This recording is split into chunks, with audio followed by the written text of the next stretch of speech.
Fala galera, tudo tranquilo? Vamos dar prosseguimento aos nossos estudos sobre modelos e sistemas agrícolas. Nos vídeos anteriores nós falamos, sobre importantes modelos tradicionais, nós falamos sobre o modelo itinerante ou agricultura de roça, falamos sobre o modelo de plantation, o modelo tradicional de plantation, apontamos que esses modelos apresentam características bem próximas, embora guardando suas peculiaridades, a utilização de técnicas rudimentares, milenares, com grande exigência de mão de obra, significa com baixa capitalização, com baixa introdução de tecnologia.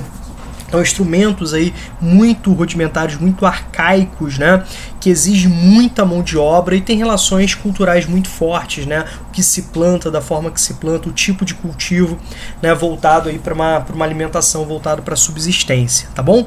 Agora a gente vai falar sobre o modelo de agricultura de jardinagem, Então a gente está falando aqui sobre o modelo de agricultura de jardinagem, também muito cobrado nos vestibulares, Volta e meia.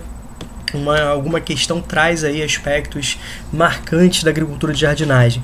Vocês repararam que quando eu falei da agricultura itinerante, da agricultura em plantation, agricultura de plantation, eu citei exemplos do Brasil, para ficar mais próximo de você, para a gente entender, porque a gente fala de aspectos históricos, de particularidades geográficas do Brasil, de aspectos culturais do Brasil, então fica mais próximo. E ao mesmo tempo, os vestibulares cobram bastante isso. Agora, quando a gente falar de agricultura de jardinagem, a gente não vai usar o Brasil como exemplo, É o único modelo que a gente vai trabalhar aqui ao longo dessas aulas que não tem a prática no Brasil. Bacana? Então é um modelo de agricultura típico do sul e do sudeste asiático. Ele está muito relacionado às características climáticas daquela região, sobretudo da chamada Ásia das Monções, onde vai predominar o chamado clima monsônico. Então, antes da gente falar um pouquinho sobre as características dessa agricultura, vamos relembrar um pouquinho daquilo que vocês devem ter visto lá no Ensino Fundamental 2, em outros anos de estudo, falando sobre os climas no planeta, certo? Então vamos olhar aqui o mapa mundi. Como a gente pode ver, o planeta é extremamente diverso e a variedade climática é muito forte. Lembrem-se, quando a gente fala de clima, é diferente de tempo. O tempo se refere às condições atmosféricas de uma dada porção da atmosfera num determinado momento. Então, o tempo está em constante transformação. O clima se refere ao estudo do tempo, Você pode perceber as particularidades da atmosfera de um determinado momento ao longo do tempo. Então você consegue, estudando as características, de uma determinada região, você consegue, depois de décadas, definir características importantes da atmosfera, as regularidades, daquele local da superfície terrestre. Então nós temos os chamados fatores climáticos, como por exemplo a latitude, que posicionamento da zona térmica do planeta, o relevo, a altitude, a vegetação, a maritimidade, a continentalidade, as massas de ar, as correntes marítimas são importantes fatores climáticos. Esses fatores vão influenciar nos chamados elementos climáticos ou elementos do clima ou elementos atmosféricos: temperatura, umidade e pressão. E essas características vão definir os climas no planeta, certo? Embora quando a gente fala de clima monsônico, monção é uma palavra que vem do árabe, que significa momento, significa estação do ano, estação climática. A gente fala de clima monsônico, ele tá se desenvolvendo em é um clima tropical, Então ele está se desenvolvendo em algumas partes do globo, mas o grande destaque é justamente no sul e no sudeste asiático. A gente está falando de Índia, a gente está falando de Bangladesh, a gente está falando de porções da China, Vietnã, Laos, Camboja, Então a gente está falando de alguns territórios, porque é ali que o clima monsônico se apresenta de forma mais intensa, mais explícita, com maior destaque. Essa lógica do clima monsônico, essa característica do clima monsônico, as chamadas monções de verão, onde você tem temperaturas muito elevadas e muita chuva, chuvas torrenciais, que vão se processar durante dias. E aquela estação no inverno mais seca, de temperaturas mais amenas e com períodos estiais muito prolongados, as chamadas monções de inverno, isso tem a ver com uma gangorra de centros de pressão, ou seja, isso tem a ver com a movimentação climática entre o continente e o oceano, e porções do Oceano Índico, porções asiáticas do continente asiático e porções do Oceano Índico ao longo do ano. O direcionamento dos ventos ao longo do ano, tá? Então a gente precisa entender um pouquinho isso, né, para a gente ter esse destaque maior. Primeiro, eu queria chamar a atenção para vocês o seguinte, gente, como que se dá a movimentação atmosférica? A superfície atmosférica, né, a atmosfera terrestre, melhor dizendo, ela apresenta centros de pressão diferentes, áreas de maior pressão e de menor pressão. Romulo, como assim maior pressão e menor pressão? Tem que lembrar das aulas de física. Então você tem áreas onde você tem maior concentração de gás e áreas que você tem menor concentração de gás. E a atmosfera está nessa constante luta por equilíbrio. Então você tem, né, áreas, né, que tem mais gás, áreas que tem menor concentração de gases e, consequentemente, essa tentativa de equilíbrio. Então as áreas, né, que tem, né, de baixa pressão, que tem menor presença de gás, vão atrair ventos. São áreas, né, ciclonais, áreas que atraem ventos, né, que atraem essa movimentação atmosférica. E você tem aquelas áreas doadoras, aquelas áreas, né, que são de alta pressão, de grande concentração de vento. Então são essas áreas doadoras, são essas áreas anticiclonais, tá? Então o que a gente chama de vento nada mais é do que a movimentação atmosférica tentando se equilibrar, certo? Então, a movimentação se dá de áreas de maior pressão atmosférica, de maior concentração, né, de gás, áreas, né, anticiclonais para as áreas ciclonais, áreas de baixa pressão, áreas, né, de recepção de ventos, tá bom? Então você também tem que saber outro aspecto da física, né, que o calor específico do continente, o calor específico do oceano é diferente. Então você pode perceber que o oceano ele ganha e perde temperatura de uma forma mais lenta do que o continente. E inclusive ao longo do ano, né? Então são fatores assim, são aspectos físicos que a gente precisa lembrar para entender o clima monsônico, né? Então vamos pegar aqui, deixa eu pegar um. Aqui a gente está falando da linha do Equador, certo? Então aqui nós temos a linha do Equador. O que eu queria que você percebesse nesse primeiro momento? Se você olhar para o norte e para o sul, você vai perceber que, obviamente, o norte, né, tem maior extensão das terras emersas, ou seja, maior presença, né, de áreas continentais e também de ilhas, né, mas vamos falar de áreas continentais aqui, de áreas emersas, né, continentais. Então, é o hemisfério dos continentes. Já o sul é o hemisfério das águas, né, com menor presença de áreas continentais. Certo? Nós já temos esse aspecto interessante. Agora, dentro dessa relação, peguem, por exemplo, a América. Nós temos áreas continentais ao norte, nós temos áreas continentais ao sul. Você pega, por exemplo, aqui, ó, cortando o continente africano, nós temos áreas continentais ao norte, áreas continentais ao sul, né? Agora, quando chega aqui na Ásia, né, nessa porção do sul-sudeste asiático, você tem uma grande área continental e você tem pouca na porção norte e você tem uma pouca área continental. Você tem a presença de pequenas áreas emersas, né? Inclusive ilhas nessa região. Então você já começa a perceber que nós temos uma diferença entre bem significativa, né, muito significativa, entre massas continentais e massas oceânicas. E você lembra que apresentam calores específicos diferentes, certo? E a temperatura tem a ver com maior e menor pressão atmosférica, certo? Então o que acontece? Durante o verão, deixa eu trocar aqui minha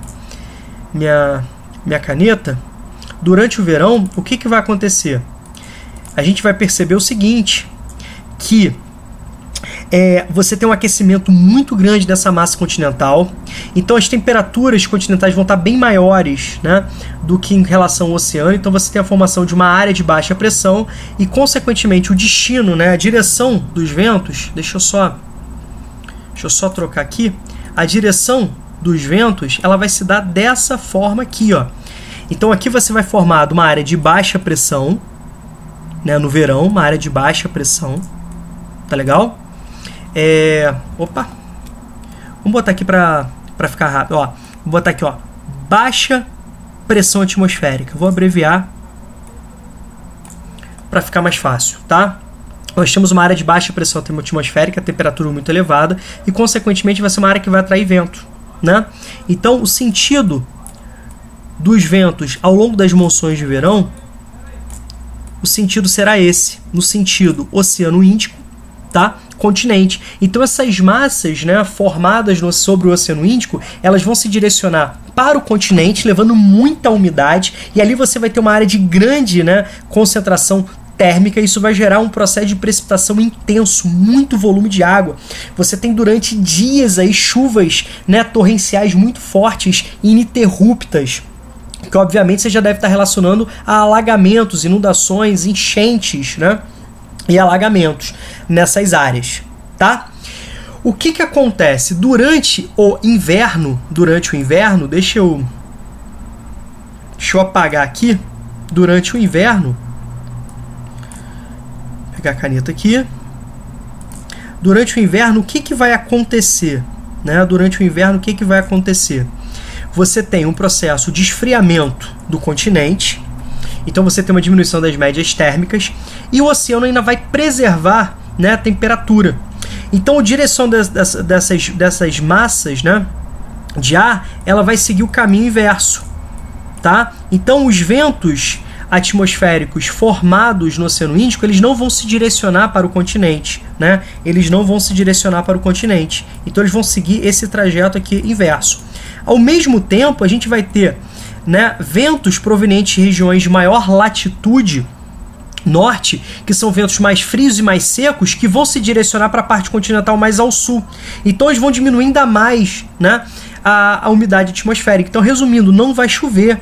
Então nós temos essas duas, né, estações bem definidas. Você tem uma estação quente no verão. Lembre-se, quando a gente fala de verão no hemisfério norte, é diferente, né, do nosso verão no hemisfério sul. Lembrem-se, né, que as estações do ano aí, o solstício de verão, o solstício de inverno para o norte e para o sul, tá bom? Então, durante, né, o verão, você tem, né, altas temperaturas, médias térmicas elevadíssimas e muita chuva, né, muita precipitação. Durante o inverno, as monções se caracterizam, né, por temperaturas mais amenas e tempo muito seco, baixíssimas médias térmicas, né, estiagem muito prolongada durante semanas, tá? Meses. Essa imagem aqui, eu acho que traz uma riqueza de detalhes bem interessante. Olha só a imagem que eu coloquei para vocês, para exemplificar aquilo que eu falei. Olha como que funciona durante as monções, né, de verão, tá? Então vai acontecer aqui, ó, de julho a agosto, né? Enquanto a gente está aqui no nosso inverno, no hemisfério sul lá, né, hemisfério norte, verão. Olha o direcionamento das massas de ar. A gente vai perceber que nós temos aqui uma área de baixa pressão atmosférica, ó, baixa pressão atmosférica, que vai atrair muitos ventos, né, formados no Oceano Índico. Então vai levar muita umidade, certo?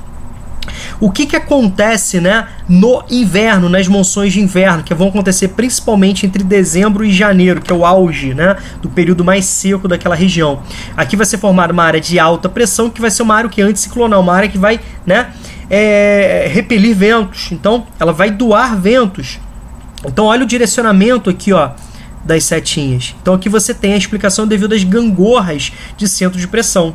Tá? Então os ventos, né, monçônicos, eles mudam de sentido durante o ano. É isso que explica essa intensidade do clima monçônico, tá? Certinho? Beleza? Então espero que vocês tenham entendido. Então você vai perceber que a agricultura, né, de jardinagem, ela também vai ter essa identidade, essa relação com as estruturas típicas do sul e do sudeste asiático, tá? Então vamos lá, vamos voltar aqui, agora que você já vai entender quando eu citar algumas situações, né, vai ficar mais claro de você entender, né, relembramos um pouquinho sobre o clima monçônico, essa dinâmica climática, né, momentos de grande intensidade de chuvas, momentos de estiagem. Agora a gente vai aplicar agora as características do clima, né, da agricultura de jardinagem, certo? Quando você pensa em agricultura de jardinagem, o que você pensa? Você pensa em muitas máquinas? Não, você não pensa em máquinas, né? Quando você pensa em agricultura de jardinagem, você pensa assim, em algo assim que apresenta, né, que não apresenta nada de aspectos próximos. Não, você pensa em algo próximo, né? Então, quando você fala de agricultura de jardinagem, você pensa numa agricultura, né, muito próxima em questões, né, culturais, tem muito aspecto cultural, ou seja, é muito presente a estrutura cultural, inclusive no tipo de cultivo, que eu vou falar para vocês daqui a pouco, os tipos de cultivo que predominam nessa área, né? Como, por exemplo, o cultivo de arroz é muito típico, né, chamada rizicultura. Para quem não lembra, ou para quem, né, nunca ouviu falar essa palavra, rizicultura é o cultivo de arroz, então você já tem aspectos muito culturais. Você tem baixa introdução de tecnologias, então você tem técnicas arcaicas, milenares, né? Alta utilização de mão de obra, então você tem uma baixa capitalização, então você está percebendo aspectos de uma agricultura tradicional. Tá certo? Agora vamos entrar na particularidade. Primeira situação, além de você entender que o objetivo dessa produção é uma produção de subsistência, né? E a população depende dessa produção, então você precisa ter um cuidado muito forte sobre o local que você planta, sobre o seu cultivo, para você conseguir garantir alimentos. Lembre-se que a gente está falando do continente asiático e determinadas porções onde nós temos uma grande população. A Ásia concentra mais de 60% da população mundial e a Ásia monsônica também, né, apresenta em determinadas áreas uma grande concentração populacional. A gente está falando de porções da China, a gente está falando de porções da Índia, a gente está falando de porções de Bangladesh, né, do Vietnã, Laos, Camboja. Então são áreas, né, de grande adensamento populacional também. Então você percebe essa necessidade de você ter um carinho, um cuidado, né, um cuidado na utilização dos recursos naturais para garantir a sobrevivência. Quando você tem oscilações no clima monsônico, é muito comum você ver reportagens destacando assim, prejuízos absurdos para a plantação que vai levar parcelas da população a passar fome. Então tem muita gente que morre em determinadas áreas, sobretudo em porções mais pobres, né, em decorrência dessas oscilações climáticas. Então quando se esperava as monções, elas não chegam da mesma forma que se esperava, né? Então, isso aqui é importante. Então você já entendeu o clima monsônico que eu expliquei para vocês, agora a topografia acidentada. A gente está falando de áreas, né, inclusive que incluem áreas de topografia montanhosa. Aí você fala, caraca, Rômulo, mas isso não combina, né? Topografia acidentada, com bastante inclinação, momentos, meses de muita chuva. Cara, isso não combina para a agricultura. O processo erosivo vai ser muito intenso, a retirada de nutrientes, né, uma baixa produtividade está gritando aí. Então por isso que você tem a utilização de técnicas muito antigas, mas extremamente eficientes, que são praticadas até hoje, tá? Por exemplo, a técnica de terraceamento e a técnica de plantio em curvas de nível. Quando a gente fala de terraceamento, você vai pensar em terraços, né? Reparem aqui, ó. Rômulo, o que são os terraços? São esses degraus. Então você tem ao longo do relevo a formação de degraus. Esses degraus vão ter várias funções. E, obviamente, esses degraus eles precisam acompanhar o nível altimétrico do terreno. Por isso que você vai fazer a lógica, né, a utilização da técnica de plantio em curvas de nível. Então você cria degraus, terraços, né, de mesmo nível altimétrico ao longo do relevo, tá bom? Como você pode perceber nessa imagem aqui, o morro, né, que foi construído, foi desenvolvido, né, foi criado degraus, e esses degraus são no mesmo nível altimétrico. Vamos entender isso, tá? Primeiro, uma das formas, um dos objetivos principais é você diminuir o processo erosivo. As chuvas vêm, né? Vamos pegar essa segunda imagem que fica mais fácil aqui da gente entender. Reparem esses terraços mais próximos. Olha a época, né, de grande presença hídrica, época de muita chuva, olha como está alagado. O cultivo de arroz é praticado em áreas alagadas, né? A risicultura é típico dessas áreas de bastante, né, oferta hídrica. Tá? Então, por exemplo, no Brasil você tem produção de arroz em porções do sul do Brasil, em porções do sul da Amazônia. Então são áreas que apresentam, né, grande presença hídrica, tá? Climas, né, úmidos aí. Então esses degraus, o que está acontecendo? A chuva vai batendo sobre esse solo e você não tem um escoamento, né, imediato. Você não tem esse escoamento imediato. Esses degraus eles vão amenizar, né, o escoamento dessa chuva. Então, primeiro, você está aumentando o teor horizontal, reparem. E com isso você gera acúmulo de água. Isso permite uma infiltração, uma maior infiltração e um menor escoamento de água. Quando você infiltra mais, até favorece, né, a lógica de você ter recursos hídricos subterrâneos para momentos de estiagem. Tá bom? É muito comum que, inclusive, no topo desses morros ou em determinadas áreas apropriadas, né, você crie grandes piscinas artificiais para acúmulo de água. Mas vamos voltar aqui para a parte agrícola. Então, quando você tem essa parte mais horizontal, você favorece o acúmulo de água, então a maior infiltração e menor escoamento. Então você tem um menor volume de água que vai escoar, que vai se movimentar sobre o terreno no sentido, né, seguindo o sentido gravitacional, da atração gravitacional. Beleza? Ao mesmo tempo, essa água que vai escoar, ela também vai escoar com uma menor velocidade. E com isso, escoando com uma menor velocidade, você minimiza os impactos erosivos. Então você preserva, né, nutrientes do solo e com isso você garante uma melhor produtividade agrícola.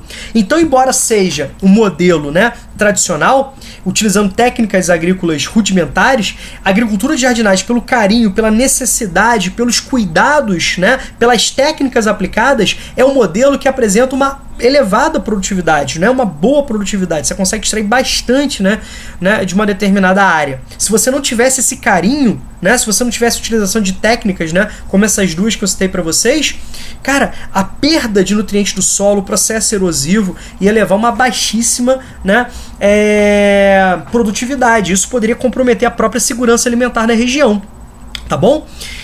Certinho? Então, espero que você tenha entendido, né, esses aspectos, a importância, né, das técnicas de terraceamento e plantio de curvas de nível, se adequando à topografia irregular do terreno, se adequando, né, ao clima monsônico.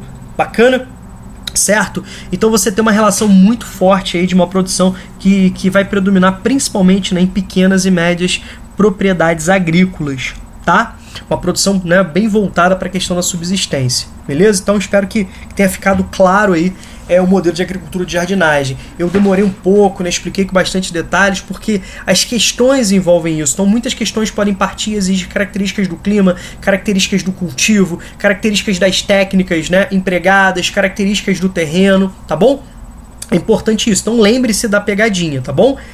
Embora sejam técnicas rudimentares aplicadas, baixa tecnologia, baixa capitalização, tá? Produzindo em pequenas e médias propriedades de subsistência, o clima, né, com climas extremamente assim, peculiares, é o clima monsônico, topografia irregular, as propriedades de agricultura, né, de jardinagem apresentam uma elevada produtividade. Isso é uma pegadinha de prova, tá? Então marquem bem isso no seu coração, tá? Aqui, espero que eu tenha ajudado, grande abraço para vocês, né? Depois a gente vai dar prosseguimento aos nossos estudos e a gente finalizou, né, a parte de modelos tradicionais, certo? Agrícolas. Agricultura itinerante de roça, agricultura de plantation, né, plantation tradicional e agricultura de jardinagem. Lembrem-se que, obviamente, a agricultura de jardinagem não é praticada no Brasil, tá bom? Típica do sul e do sudeste asiático. Aqui, grande abraço para vocês, até daqui a pouco.